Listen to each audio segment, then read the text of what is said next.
Assalamualaikum warahmatullahi wabarakatuh.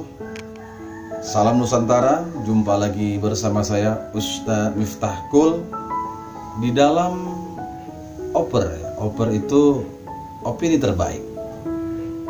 Kemarin kita melihat ada suatu hal yang viral.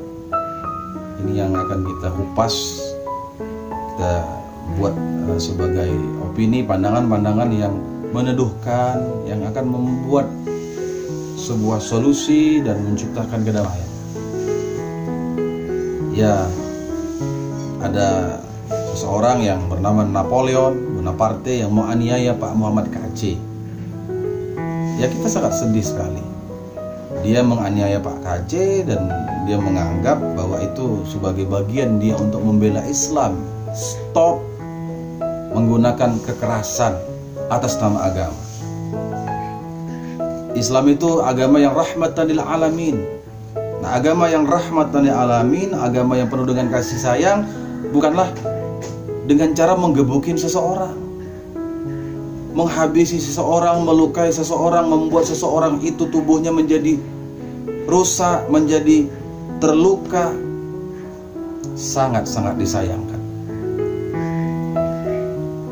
Nabi Muhammad dalam satu hadis disebutkan di situ, riwayat Imam Muslim, Ahlul Jannah thalathah, penduduk surga itu ada 3. Nah, salah satunya adalah rajulun rahimun raqiqul qalbi, yaitu seseorang yang penyayang lagi lembut hatinya. Nah, jadi kalau kita ingin mau masuk surga, ingin mendapatkan jaminan masuk surga, jadi orang yang lembut lah. Jadi orang yang penuh kasih, jadi orang yang penyayang, jadi insan yang memaafkan. Ini penduduk surga. Jadi penduduk surga itu bukan diisi dengan orang-orang yang tukang gebuk. Penduduk surga itu bukan diisi oleh orang-orang yang suka menggunakan agama sebagai alat untuk melukai seseorang, menghabisi seseorang. Namanya surga, ya, jannah, keindahan, taman, tentunya berisi hal-hal yang indah, hal-hal yang penuh dengan kelembutan, hal-hal yang penuh dengan kedamaian. Jadi kalau kita tidak bisa membuat itu damai, bagaimana kita akan menciptakan suasana yang permai? Pokoknya yang kasar, yang keras, ini tidak termasuk di dalam hadis Nabi tadi bahwa dia sebagai penduduk surga. Nah, jadi penduduk surga itu memang yang orang yang pribadinya lembut, penuh kasih, penuh cinta loh. Jadi kalau saudara Napoleon, Anda menganiaya seseorang, menyiksa seseorang, dan Anda katakan itu sebagai membela agama, itu tidak benar. Jadi Anda harus belajar lagi tentang Islam yang baik, tentang Islam yang ramah, bukan Islam yang marah. Islam yang penuh dengan kebaikan, Islam yang mengajak kita untuk saling merangkul, bukan memukul.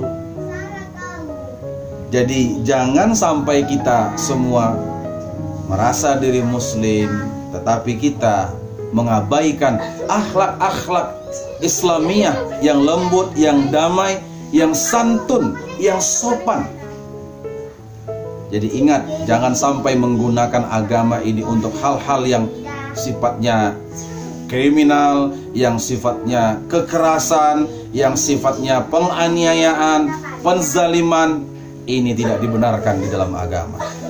Saya merasa sebagai seorang muslim turut menyayangkan dan tidak membenarkan bahwa ada seseorang yang menggunakan agama tetapi dengan jalan yang salah, menggunakan agama untuk sesuatu yang tidak baik, dan ini akan mencederai penilaian seseorang terhadap Islam itu sendiri gitu.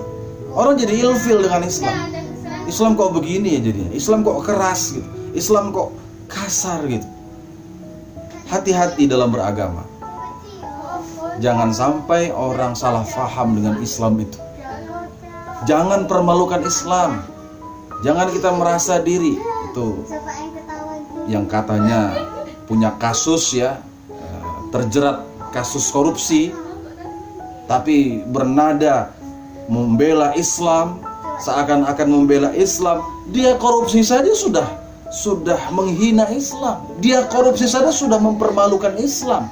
Apalagi dia menganiaya Islam, makin bertambah-tambah. Salah satu hal yang negatif yang terjadi pada dirinya itu.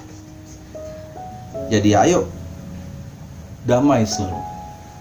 Jadi muslim yang rahim, raqiqul qalbi, yang penyayang dan hatinya penuh dengan kelembutan. Jumpa lagi di opini terbaik. Salam Nusantara, mencerahkan, mencerdaskan. Assalamualaikum warahmatullahi wabarakatuh.